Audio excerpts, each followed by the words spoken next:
I never thought the man my mother trusted with her life could betray us both so completely. It started with a missing item, a trivial thing I thought I misplaced. But each night brought stranger shadows, colder gazes, and finally, a truth too horrific to imagine. What happened in that house changed me forever, and now I can't unsee the dark secrets he hid beneath his perfect smile. My name is Emily, and I'm 22 years old. Growing up, it was always just my mom and me. My dad passed away when I was too young to remember him, and my mom, Claire, worked tirelessly to ensure we had everything we needed.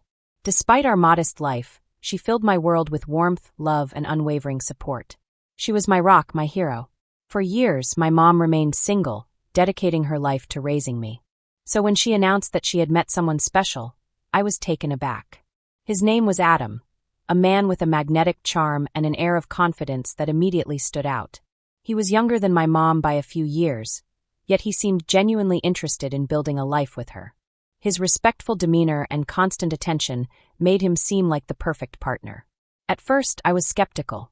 Why would someone as youthful and polished as Adam choose my mom? But my mother's happiness was undeniable.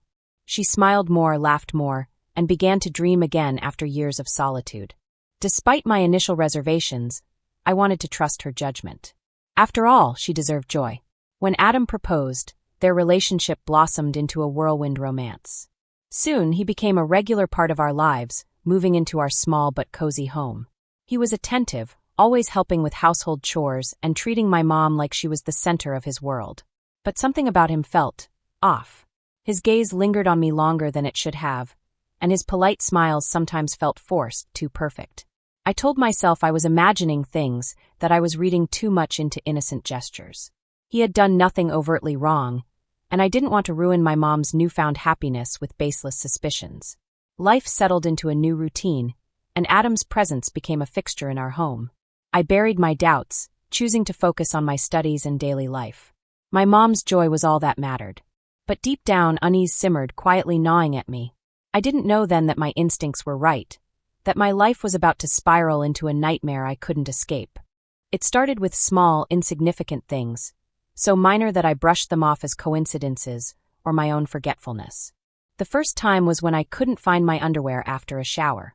I had left it hanging in the bathroom, intending to wash it later, but it simply vanished. At first, I thought I had misplaced it. Maybe I had left it in my room or mixed it with other laundry. But after searching everywhere, I came up empty-handed. I mentioned it casually to my mom and Adam that evening. My mom shrugged it off, suggesting I was being careless, while Adam smiled faintly, his calm demeanor as reassuring as ever.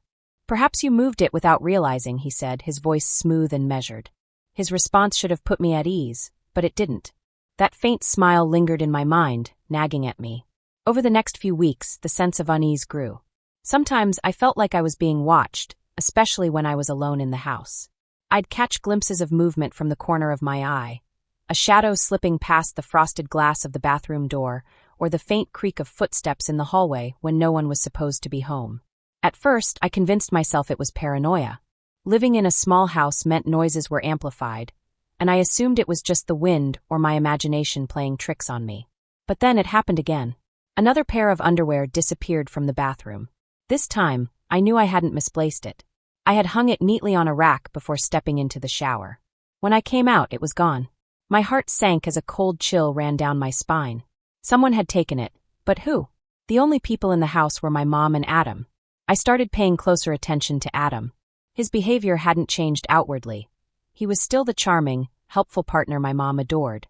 But there were subtle things, like how his eyes seemed to follow me when he thought no one was looking, or how he always seemed to find an excuse to enter the bathroom after I had used it.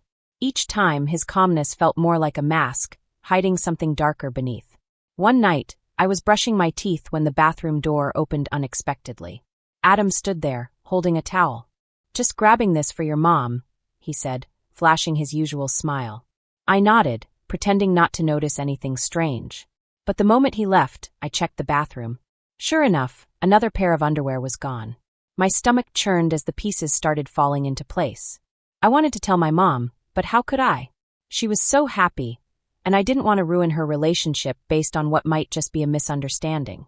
Still, I couldn't shake the feeling that Adam's intentions weren't as innocent as they seemed. As the days passed, my anxiety grew. I started locking my bedroom door at night, even though I knew it wouldn't stop him if he really wanted to get in. Every creak in the house, every flicker of a shadow felt like a warning. My instincts screamed that something was wrong, but I didn't know how to confront it. The house, once a place of safety and comfort, began to feel suffocating. I was trapped both by my fear and by my silence. And Adam. His presence became unbearable, his every move a constant reminder of the tension building between us. I didn't know what his endgame was, but I could feel it coming. Something was about to break, and I wasn't sure I'd be ready for it when it did. The tipping point came on a quiet Saturday morning when I had the house to myself. My mom had gone out early for errands, and Adam was supposedly at work. Relieved to have some peace, I spent the morning cleaning and organizing. The sunlight streaming through the windows made the house feel lighter, less oppressive than usual. I was in the living room, arranging a stack of books, when I felt it, a presence behind me. Before I could turn, a strong arm wrapped around my waist, pulling me back against a solid chest. My breath caught in my throat as Adam's familiar voice murmured in my ear, "You're so beautiful, Emily." Fear paralyzed me. I struggled to pull away, but his grip tightened. "Let me go," I demanded, my voice trembling with both anger and panic. He chuckled, his breath hot against my skin. "Don't be scared," he whispered. "I just wanted to tell you how I feel. I've been holding it in for so long." His words sent a wave of nausea crashing over me. This wasn't a misunderstanding or paranoia. This was real. "You're sick," I spat, trying to push him away, but he didn't budge. Instead, he leaned closer, his tone soft yet chilling. "You don't understand, Emily. I've wanted you since the day I first saw you. You're the one I think about, not your mother." The world seemed to tilt as his confession sank in. I couldn't believe what I was hearing, what he was doing. My mind raced with questions. How long had he been feeling this way? Was this why he married my mom? The thought of his intentions made my stomach churn. "I love her," I said, my voice barely a whisper. "She's your wife." But Adam only smiled, his grip loosening slightly. "She doesn't have to know," he replied, his words dripping with calculated calm. "This can be our secret." The suggestion was like a slap to the face. I turned, using all my strength to shove him away. "Stay away from me," I shouted, tears burning in my eyes. He stepped back, his expression unreadable, but there was something in his eyes, a mixture of anger and amusement, that made my skin crawl. From that moment on, the house became a battlefield. Adam acted as if nothing had happened, maintaining his perfect facade in front of my mom. He helped with chores, made her laugh, and played the role of the loving husband effortlessly. But when we were alone, his demeanor changed. His looks lingered too long, his words held double meanings, and his presence became inescapable. I tried to avoid him as much as possible, staying locked in my room or leaving the house whenever I could. But he always found a way to corner me, a brush of his hand against mine, a comment that made my stomach twist. Each interaction left me feeling more trapped, more powerless. One evening, while my mom was in the shower, I was sitting in the living room, pretending to read. Adam entered the room, his footsteps deliberately soft. He sat across from me, his eyes fixed on me with an intensity that made it hard to breathe. "You don't have to be afraid," he said suddenly, breaking the silence. "I won't hurt you." The irony of his words made me laugh bitterly. "You already have," I replied, not looking up from my book. He stood, moving closer until he was just a few feet away. "I can make you happy, Emily," he said, his voice low and coaxing. "You just have to give me a chance." I looked up, finally meeting his gaze. "You're disgusting," I said, my voice steady despite the fear twisting in my chest. "Stay away from me. And if you ever touch me again, I'll tell my mom." For a moment, something dark flashed in his eyes, but it was gone as quickly as it came. He smirked, stepping back. "Suit yourself," he said casually. "But remember, she trusts me more than she trusts you." His words hit me like a punch to the gut. He was right. My mom adored him, saw him as the man who had brought joy back into her life. If I told her what he had done, would she even believe me? Or would she think I was trying to sabotage her happiness out of jealousy or spite? That night, I cried myself to sleep, the weight of my silence pressing down on me like a physical force. I didn't know what to do. Every option seemed impossible. Every decision a betrayal of someone I loved. And Adam, he knew it. He thrived on my fear, my hesitation, using it to tighten the invisible chains he had wrapped around me. The days that followed were unbearable. Every interaction with him felt like walking a tightrope over a pit of fire. I knew it was only a matter of time before something gave, before he pushed too far or I broke under the strain. And when that day came, I didn't know if I'd survive it. The breaking point came one fateful evening. My mom had gone out to visit a friend, leaving me alone with Adam. I'd been dreading this moment all day, the suffocating weight of his presence looming over me like a dark cloud. Every instinct screamed at me to leave the house, but where could I go? I felt trapped, and he knew it. I tried to stay in my room, keeping the door locked and my movements quiet. But as the hours dragged on, I realized I couldn't avoid him forever. I needed to eat, to grab water, basic necessities that felt like impossible tasks with him there. Summoning my courage, I crept out of my room and headed to the kitchen. The house was eerily quiet, the only sound the faint hum of the refrigerator. I hurried to grab a glass of water, my hands trembling as I set it down on the counter. Suddenly, I felt a presence behind me. My breath caught, and before I could turn around, his voice cut through the silence. "You can't avoid me forever, Emily." I spun around, my back pressing against the counter as Adam stepped closer. His eyes gleamed with a predatory intensity, and the smirk on his face made my skin crawl. "What do you want from me?" I demanded, trying to keep my voice steady. "Leave me alone." He chuckled, the sound low and sinister. "What I want is simple," he said, leaning in closer. "I want you to stop pretending you don't feel it too. The connection between us, it's undeniable." "You're insane," I spat, pushing past him and heading for the living room. But he was faster, grabbing my wrist and pulling me back. "Don't walk away from me," he said, his voice dangerously soft. I yanked my arm free, anger and fear warring within me. "This is your last warning, Adam," I said, my voice trembling. "If you don't stop, I'll tell my mom everything." His expression darkened, the mask of calm slipping for the first time. "You think she'll believe you?" he asked, stepping closer until I could feel the heat of his breath. "She loves me. She needs me. You'd only end up destroying her happiness." Tears blurred my vision, but I refused to back down. "I'll take that chance," I said, my voice firm despite the quiver in my chest. "You're not going to keep controlling me." For a moment he seemed caught off guard, his confidence faltering. But then his smirk returned, colder and crueler than before. "Fine," he said, stepping back. "Let's see how strong you really are." I thought he would leave then, but instead he moved toward the couch, picking up a small box he'd left there earlier.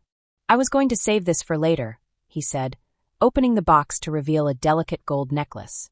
"A gift for you." I stared at the necklace, ball rising in my throat. The gesture was twisted, his way of asserting control, of making me complicit in his games. "I don't want it," I said, my voice barely above a whisper. He shrugged, setting the necklace down on the coffee table. "You will," he said, his tone full of certainty. "Sooner or later, you'll realize we're meant to be." I turned and ran, locking myself in my room and sinking to the floor in a flood of tears. My body shook with fear and rage, my mind racing with thoughts of what to do next.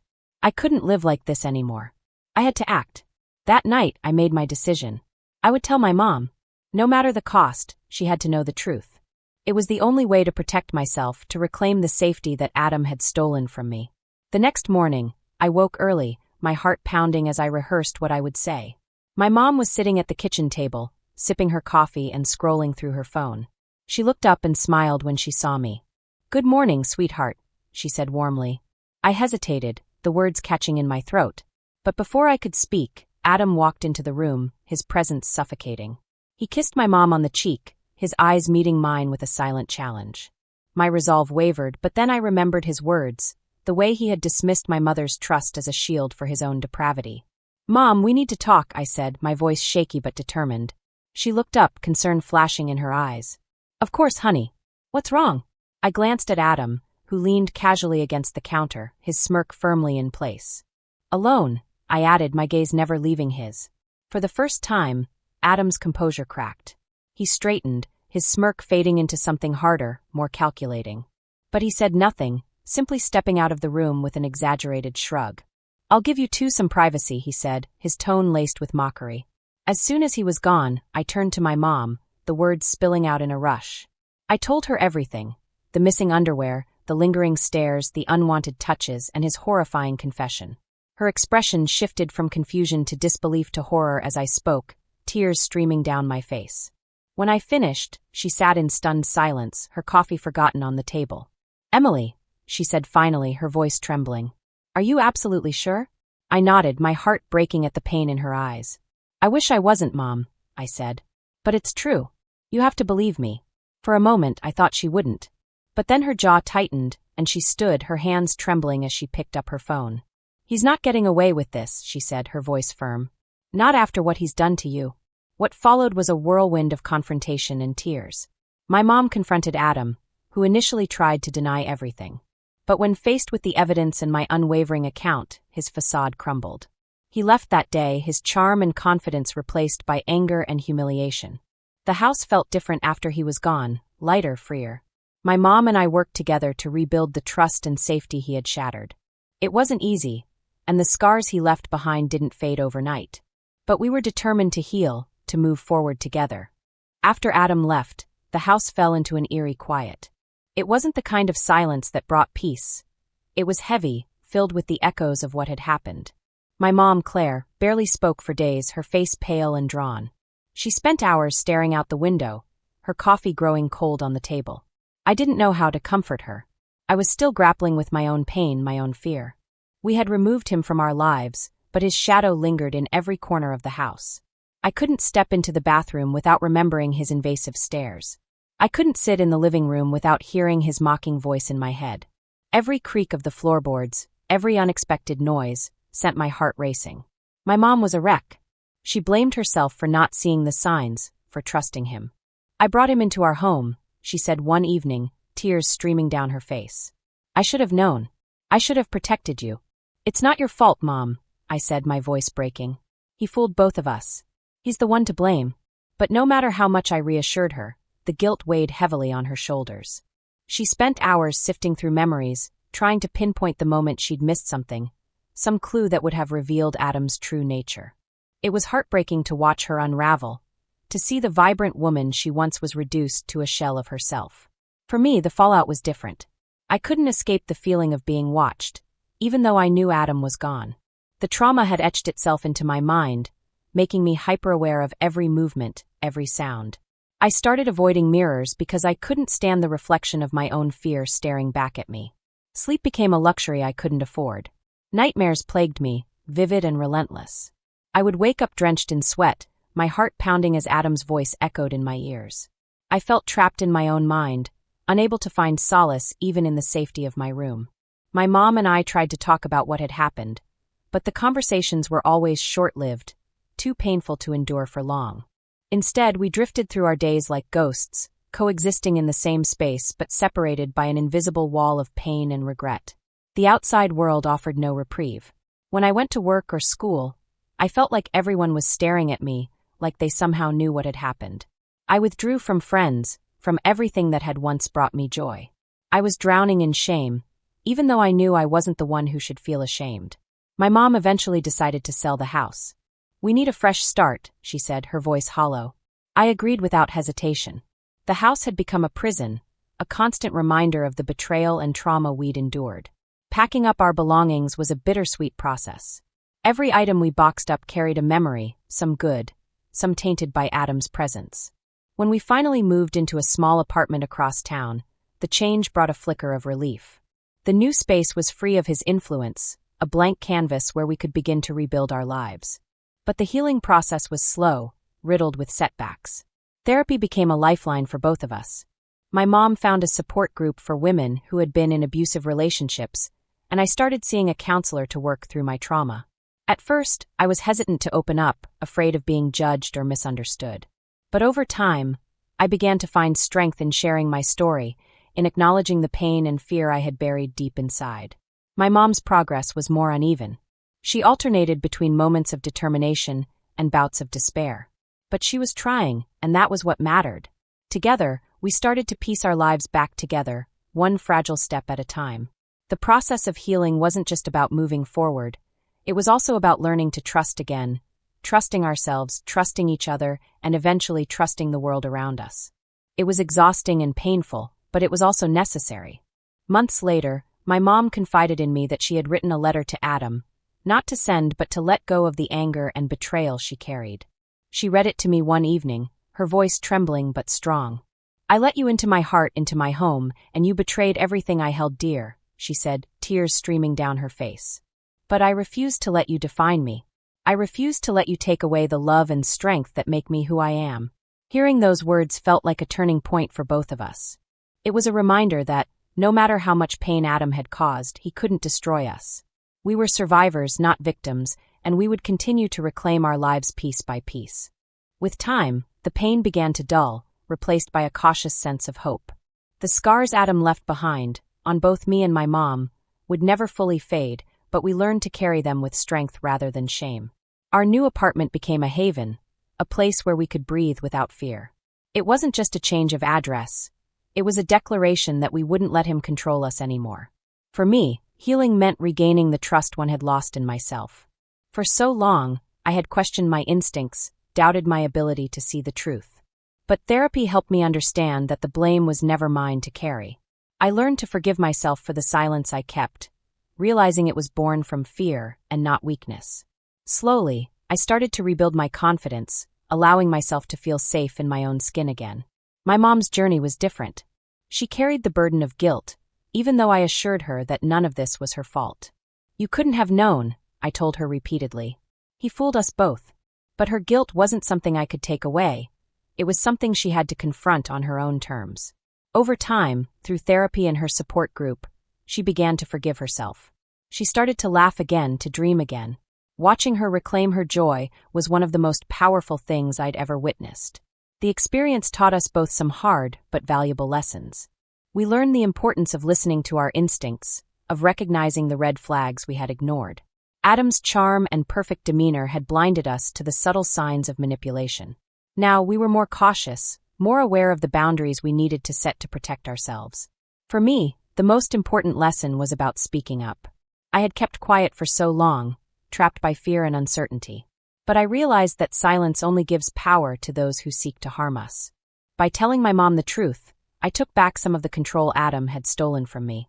It was terrifying, but it was also liberating. To anyone who might find themselves in a similar situation, I would say this: trust yourself. If something feels wrong, it probably is. Don't let fear or doubt keep you silent. Speak out, seek help, and remember that you are not alone. There are people who will believe you, who will stand by you. My mom often says that what happened to us was a nightmare, but it was also a wake-up call. It reminded us of the strength we both carry, the resilience we didn't know we had. We've come a long way since that day, and while we still have moments of pain and doubt, we no longer let them define us. Life after Adam hasn't been perfect, but it has been ours. We've found a new normal, one filled with trust and understanding.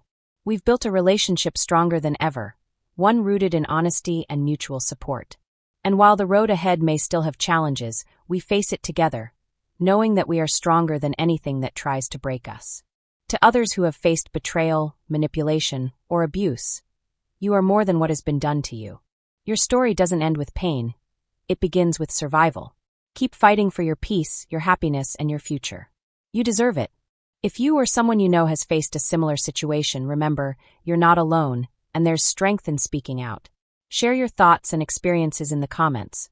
Let's support each other in healing and growth. Don't forget to like, subscribe, and hit the notification bell for more stories that reveal the strength within us. And stay tuned. Our next story is one you won't want to miss.